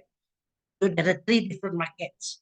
One is the Italian market, one is the France market, and then there's another one, the American market. You know, American market is a Ralph Lauren, masa tu dengan Calvin Klein. Okay? And then when you talk about the Italian market is Giorgio Armani, Versace, and then when you talk about the French market, you have the Gucci, you have the Christian Dior, all this sort of thing like the French market. Okay? Now, you know, the combination of Europe total sale cannot beat the combination of Calvin Klein and Ralph Lauren total sale around the world. Punya terror. Tetapi Giorgio Armani and Versace will tell you, actually we are not competing with them. They're selling cheap things. For them, it is expensive. Ralph Lauren dengan Calvin Klein, they are still expensive, but they're not as expensive as us. They are competing in the different league, Moschino and sebagainya. And have you gone to Versace's boutique? Have you been? All these ridiculous colors and so on, ridiculous price, 5,000, 7,000 kan. You pergi Ralph Lauren 3,000 saja. Kan, even the jeans you can purchase at 500, 700 ringgit. The Giorgio Armani 1,500, 2,000. So they tell you, what are you talking about? You cannot be selling some similar things like Ralph Lauren or Calvin Klein. Calvin Klein lagi apa tu kan? Have you tried to buy underwear? Giorgio Armani's underwear last time when it first came here. Can you have a guess how much a small string costs? Hey, can you have a guess? You know, if you buy the Bayford, 20 ringgit dapat 3 pasang kan? So I was this was in the 1990s. I wanted to have some idea. How much is the small string? You know, the G string, the ladies G string, how much does it cost? Giorgio Armani at that time they had in lot 10. Can you give an idea? It's a very, I don't know, 10 gram you put together on the scale compared to Bayford, 3 tu letak 20 ringgit. Jadi satu keping tu itu pun macam tak nampak saja pakai. Any idea? How much does it cost? Harry, I'm sure you bought one. Can't recall, but Bedford is quite old school, sir. I'm talking about Giorgio Armani G-string. 1992. When they came to Malaysia, 1992. Sudah ada. Emporio Armani sudah ada. Giorgio Armani, dia ada dekat Lot 10. On sale. On sale, on sale. You know G-string, G-string, you Google how G-string looks like. I know. Antara nampak dengan tak nampak. Yeah, macam super tak pakai. Yeah, it's just a line, right? Just a line. That's why I wanted to know how much it costs. Any idea after sale? I'm not sure. Any idea, Chan? I don't know, 200-300. Ni, Gaddafi, how much? 300. After sale, 169. I think who the hell gonna buy a small thing that as if ada tak ada? For one. You know this Giorgio Armani, they like to have, they finish with the number 9, right? They never have 170, 190. They like to play with your mind. It's cheap, but it's actually expensive. So all the prices is 179, 499. Dia tak letakkan ada satu time semua very fashionable kan. Everything will finish with a 9. Rather than a complete number. They never said 550, tak ada. Dia jual 449. They will tell you, they will give you this number lah. Slightly, this was a marketing punya ni lah at that time. This was the, sekarang dia kata rugi tak, aku boleh dapat RM1 lagi, aku ambil lah RM1 lagi. Buat apa mau rugi RM1? RM1 pun duit juga kan. But in 1990s, that was the thing, the trend. Everybody will start selling 179 ringgit, 79 ringgit. Then Levi's also followed 149 ringgit. You know, 501 last time, right? Before that, you know what is the price of 501 in 1990s? Have any idea? Do you wear 501? Terry? Ada 501. Ada. Chan ada. Ada. Today 501 how much? 300 plus. Yeah, 300 almost 4. Almost 4. After sale dekat apa tu 220. Kan dia pergi tu apa tu JPO everything 229 something like that lah. You know, when they first introduced this price, it used to be around 104 ringgit something like that. That was the most expensive before all this ridiculous brand came lah. First ridiculous price came apa tu Jojo Armani suddenly from the most expensive jeans 501. I remember the price. After 104, it was 115. And it stays there like, wow, so expensive. Everybody is selling at 70 ringgit, 80 ringgit. Suddenly you sell at 150. That's ridiculous, isn't it? Expensive. Betul kan? Masa tu lah, mahal lah, 90-an. Sekali Jojo Armani datang, you know how much they charge? The cheapest one. Anyone got any idea? Eddie? Any chance? Any idea? 1992. 1,000. No. Cheapest was set 400 plus. 449 or something. I bought one. I wanted to test how it's like lah. To burn your money to buy jeans. That's gonna cost you 4 times more than the most expensive that came before that. Right? Then gas came in. You know gas? Gas came in. Buka dekat lot 10. 220. So almost double the price of 501. So you tell people, you want to pay double, you pay gas. You want to pay 4 times, you pay money. So masa tu, suddenly Levi's become second class. Third class lah. Orang pun pandang, hari tu nak beli pun susah, sekarang jadi third class. Right? You understand? This is how people position themselves. Because Armani will tell you, we are selling brands. But if you look into the texture, Levi's had a better texture. Because Levi's is a real jeans. It's not kan you nampak itu kuda tarik dua tu kan. And that was the philosophy behind it. How tough is our jeans? You pergi beli Armani punya jeans, dia bukan macam tu. Dia fashion punya. Dia nak tunjuk gambar Armani tu. You paid 400 for the small logo. Understand? You tell people that you have the money to pay for it. Faham? Gas pun dia ada apa Jojo apa nama dia. Dia punya tu kan. Dia ada dia punya design. You pay for the brand. Not exactly for the texture. Faham? Sometimes people get out from this mind frame, then they start buying things according to what they want rather than the brands.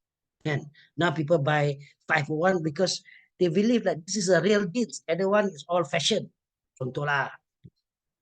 So all these people, they look into the market. When Levi's came in here, they already knew people wanted to buy 501 pun tak boleh. Tiba-tiba aku mau jual 4 times more than 501. That means I'm into a business of selling my products to rich people. I'm telling them they also need to wear jeans. If before this, they don't wear jeans, now they need to wear jeans. Okay? Now, do you know this handphone? When did it first came to Malaysia? What year? Yeah. Have any idea? Any idea? 80s. And they had this Atto, you know, this like a small fridge put in the car. And then the advertisement, if you Google around, maybe the advertisement is still out. They went to the jungle. Inside the jungle so they can use the phone. Just to show how strong the phone was. I was one of the people who did the study on handphone. When handphone was first came to Malaysia, do you know how much it cost per minute? Any idea? 1 minit, berapa sen? Atau berapa ringgit? Gaddafi, RM10. 1 minit. RM10. Chan, berapa? 50 cent. Harry, About RM5. 1 minute was 70 cents. What year were you all born? It was 70 cents per minute at the time. You know, we had to do a study. And then we had to call the whole Malaysia and give them some idea. Hey, can you, we're telling people who have no idea how mobile phone looks like. Cik, kalau kita introduce satu telefon yang tidak ada wire, yang boleh bawa ke mana-mana, can you imagine they have no idea how it looks like, right? I mean the phone that you can carry everywhere. Ya, tak ada wire, tak ada wire. You can call, sekarang ni kalau kita guna public phone, 10 sen 3 minit. Agak-agaknya kalau kita ada satu perkhidmatan begini, berapa sen atau berapa ringgit Encik sanggup bayar. After they conduct everything, many people gave the answer around 70 cents. 70 cents was 7 times more than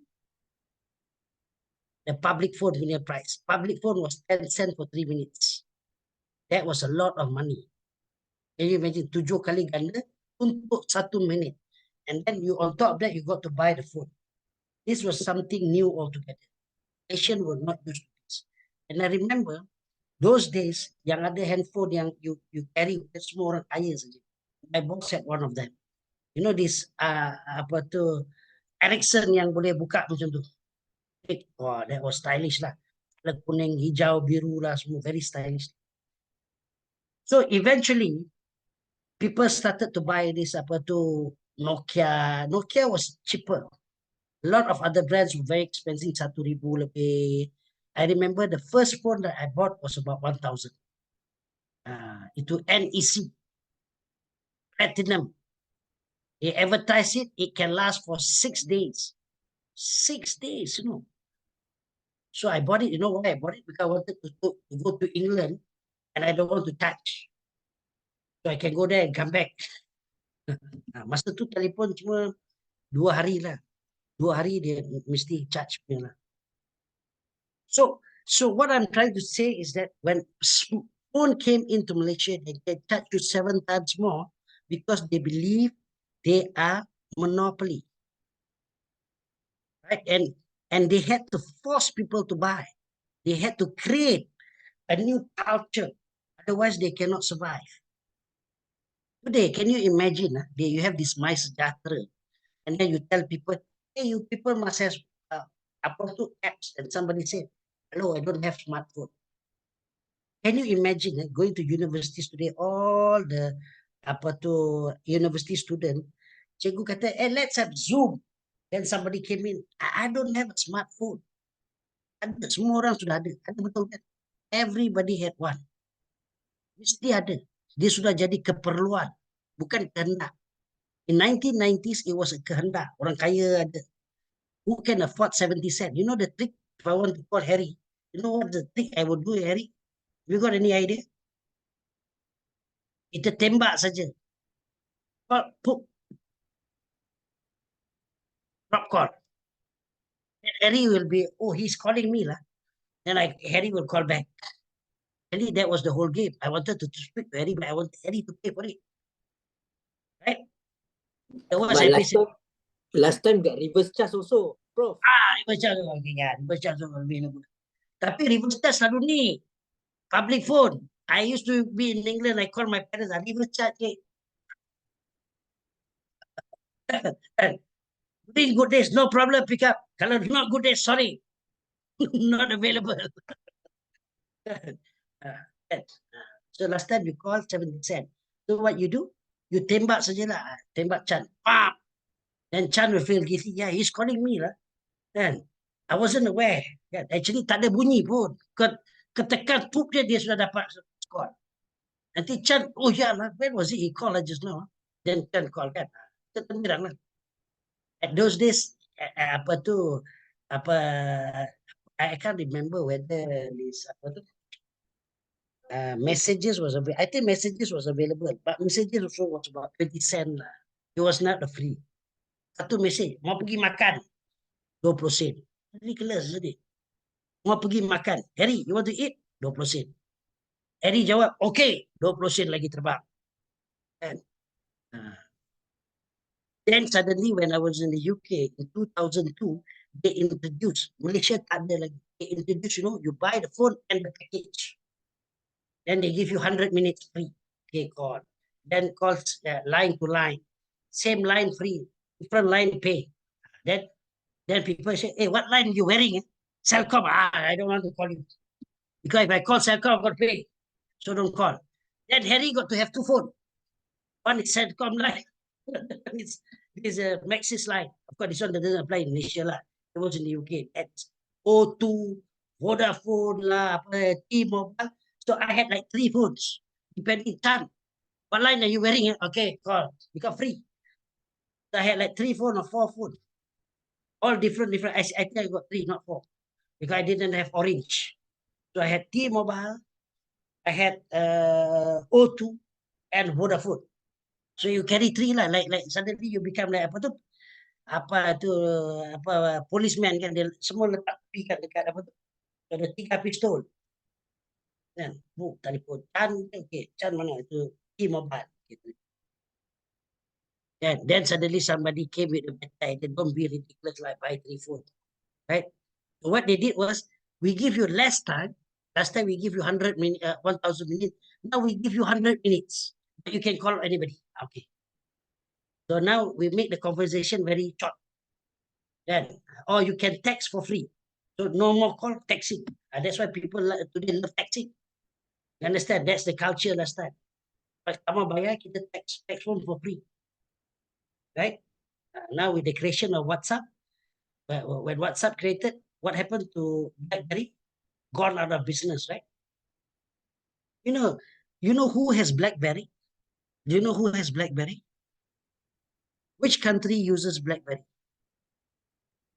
Indonesia. Indonesia. Everybody had yang tolak itu pun ada BlackBerry, yang apa? Yang tolak jual apa tu? Everybody had BlackBerry. You look at their BlackBerry, not the cipo dia yang mahal tu tau. Aku pun heran bila pergi, orang macam tak ada duit, tapi BlackBerry dia mahal. It was a very big market. Can you imagine when WhatsApp came? BlackBerry all gone. Finish, wipe out the business, correct? Isn't it? That's what happened, because you need to transfer. So now when WhatsApp came, died. You know WhatsApp, you know, in England, I used to work in Saudi Arabia for 5 years. When this sort of things came, suddenly BlackBerry sudah takut. Oh, ni macam mana ni mau survive? Let's close the market. You know that FaceTime was not available in Saudi Arabia when it first introduced. Was not available. The function was closed. You know why? Because then you can call people for free. Matilah telco company. Betul ke? Kan? Now people wouldn't call, isn't it? I mean, people wouldn't use Skype that time. Skype pun tak berapa cantik lah. Now I think better. Right? They don't have this function. Suddenly, now I'm in Malaysia, I can call somebody in Saudi Arabia. No need to call phone, Can you imagine how much income lost? They didn't allow that. Until now, they have VPN. Kena buka VPN dulu baru boleh call. Kalau tak boleh call. Tak boleh masuk. WhatsApp call tak boleh masuk. Last time was even used. Cannot at all. Now you have to open VPN, then only you can talk. This is how they felt a loss of business opportunity. So what I'm trying to tell you here today is very simple. If you know a few things, you can survive this course quite easily. This course is very much about the thought process. The few fundamentals that you need to have. This fundamental is based on market structure, one. Why market structure is very important? Because you all took economics. Eddie, you took economics, no? Yeah. Your background was in what subject? My background was design, Prof. Design. Ni Chan? IT, Prof. IT. Ni Gaddafi? IT. IT. But before this, did you take any of the economic subject? Yeah. Business. There. Ada. Semua dapat A. Ada anybody fail? Tak. Ada fail. Ada A, semua A. Aku tanya soalan kamu tak dapat. Aku tanya market structure semua pun garu kepala. Betul ke dapat A ni? Oh, beli ke apa? Then I said, you know, the first thing in economics, first chapter, first paragraph, first sentence. Tell me, what is it? Chad, you got A, right? What did you get? Copy OA, sir. Kau dapat apa? Rafi? Business. That is everybody now start getting C already, right? What this was A, right? Eddie, what do you get, Eddie? Dapat A, bro. Okay, start with you lah. First sentence, first paragraph, first chapter, first paragraph, first sentence. What is it? Otherwise, I tell the school to take away your A. Revise back. I think it's definitions, bro. Another definition. The first sentence in economics is that resources are scarce. When resources are scarce, we have to make decision. Therefore, we talk about opportunity cost. See, I told you I should tell the guy to review your marks again. Kan? Dia first kali dalam economics, resources are scarce. That means resources are limited. When resources are limited, we talk about opportunity cost. We talk about opportunity cost, we talk about decision making. We talk about decision making. Second chapter talks about demand and supply. The third chapter will talk about market structure. When there is a demand and supply, then we have to look into the market structure argument. Kalau dalam monopoly, dia punya supply memang limited. That's why they can dictate the price.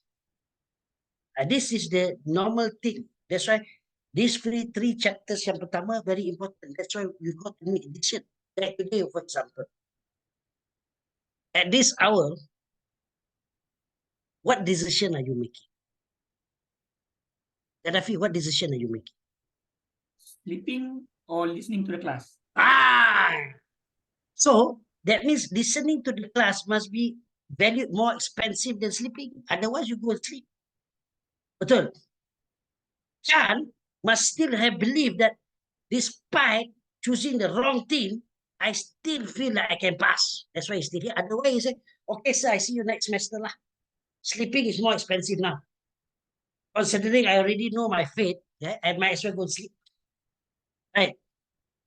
Betul. This is what we call opportunity cost. Last time when I was teaching at UPM, I had one student.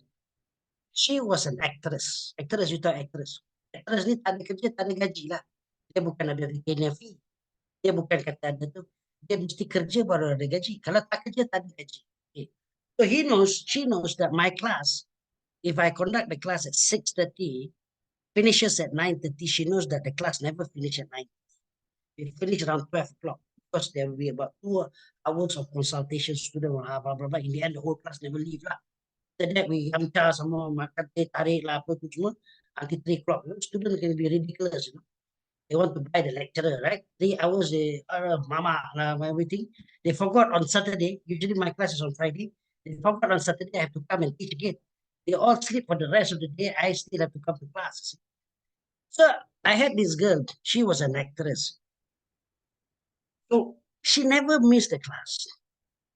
Now, I also wonder. And I asked her, hey, how come you never miss the class?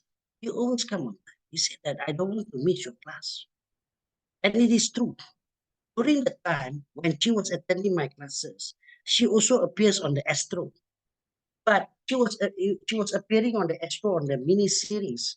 But then she always appeared. Satu siri tu mungkin setengah minit, 1 minit.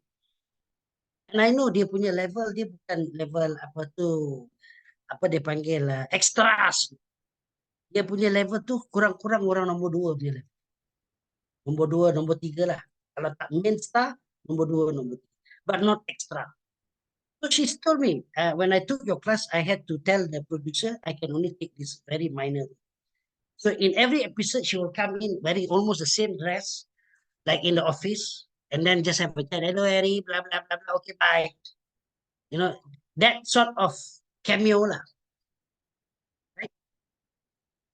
So what I'm trying to tell you is that so you have an opportunity cost. Now, this opportunity cost that makes you decide what is more important and how you value whether this choice is more than the other choice. Understand? Harry?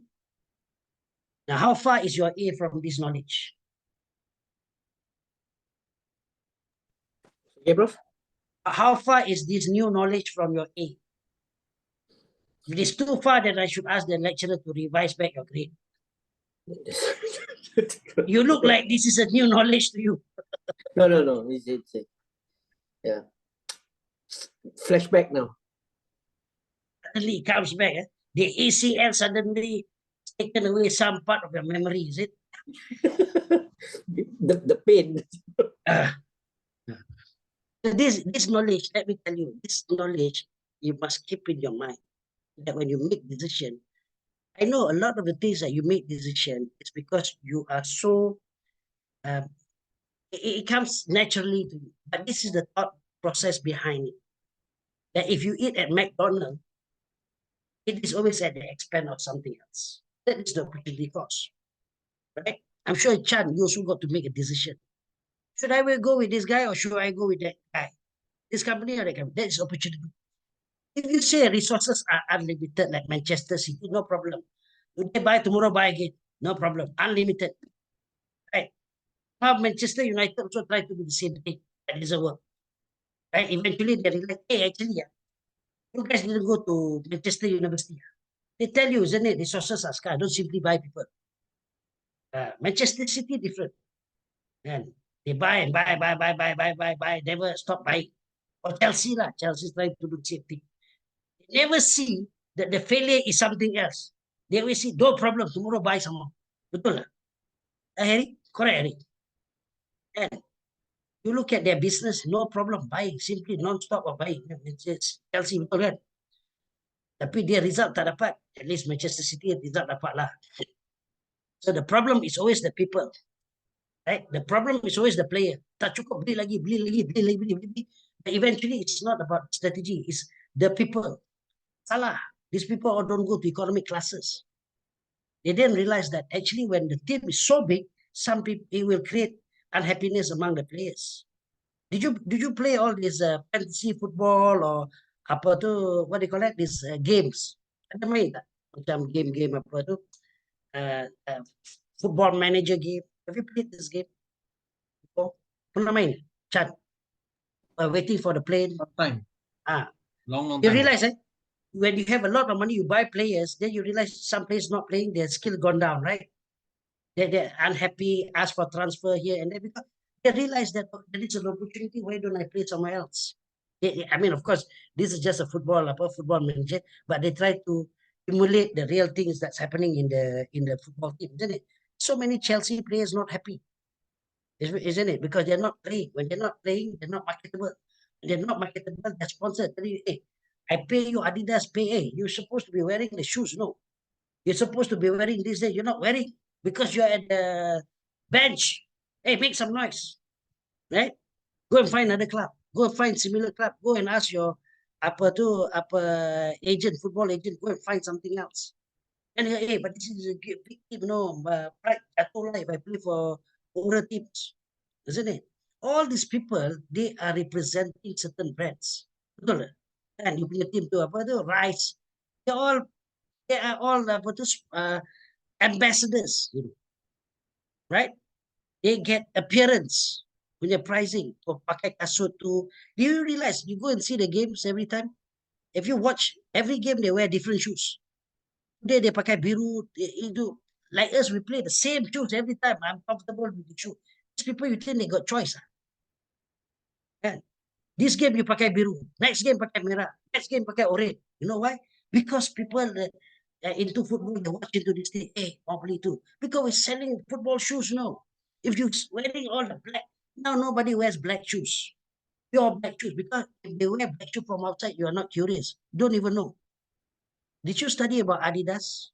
Did you study about Adidas versus Lecoq Sportif case studies? You know Lecoq Sportif or not? Lecoq Sportif?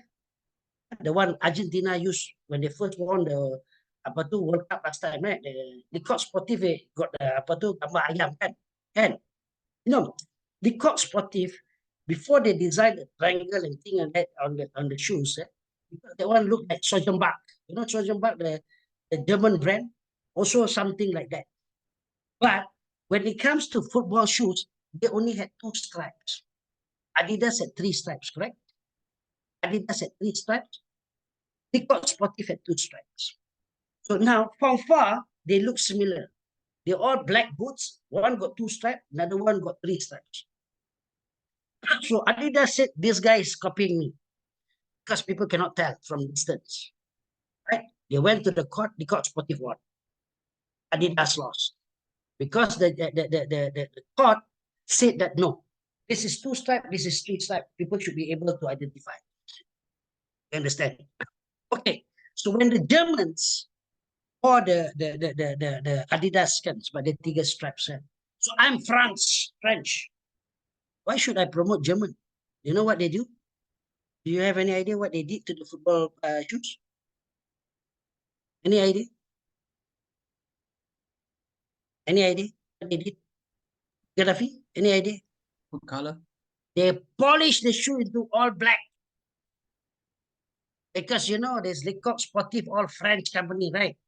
Now, I cannot promote German company. But I know this boot is very good boot. You know, there's apa tu Copa Mondial and so on, right? So I got to polish the whole thing become black, isn't it? So that they cannot differentiate this French German brand. So footballers did that. So kasut hitam lah semua. The one time you see, oh, all black. Actually, they actually supposed to have stripes. In the past, there are not many boots. Talking about the branded boots lah, not the Fung Kyong, all this one. Of course, no stripe. That one I also bought. Kan? Apa yang polish? Itu memang semua hitam. Kan? Fung Kyong. Have you bought Fung Kyong shoes before? Right? Masa sekolah rendah kan? Takkanlah pakai baju kasut Adidas. Kan? Nanti orang rembat lah kan? Letak dalam kelas kan hilang. Kan? Fung Kyong saya pernah. Kan? Lepas main dia sidai ke depan tu. Dia just like macam kasut bata kan? Same texture as bata, only thing got stud and black. That's all. Isn't it? Okay, any question you want to ask? Why you keep on taking my picture, Harry? Dia suka Prof tu. Oh, dia balik dia ambil dia punya ni, telefon dia buat macam ni. Ambil gambar aku ke?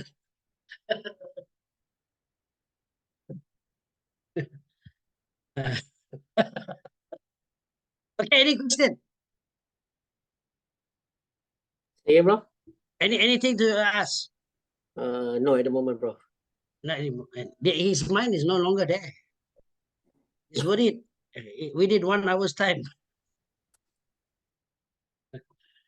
Any question, Rafi? Hey, next week you guys got to present. I keep quiet lah next week. And you guys think about you pakat sama-sama you who gonna present what, and then tell me about these market structure arguments.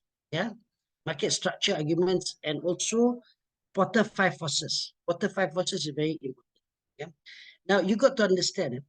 Now I also teach at foreign universities in the past. I was a Cambridge student last time. I used to teach the Lancaster and many others. And usually in a good universities, they always have a lot of discussion, presentations, and so on. Because what they do is that they like to stimulate your mind. And then just now when I told you, when I asked you a question, why would people pay $500,000 to go to? Why would people pay 350 to go to Oxford? Actually, it's not the teacher; it's the students.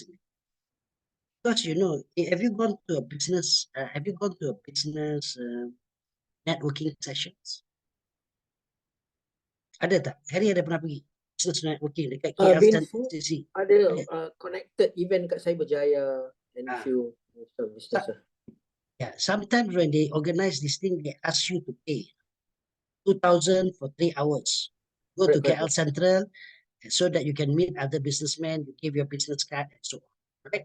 Now they had to put a certain price so that not any Tom, Dick, and Harry will join. Because then somebody who can afford will come, and they also know somebody else who have certain money will come. So then they know that it's a real businessman, bukan some apa tu sales manager coming in trying to exchange business card with CEO, right? Then CEO pun paling kepala aku saja, all businessmen will come in, right? So I want to get the right connection. So usually what they want to have is a flow of discussion, a change of ideas and so on.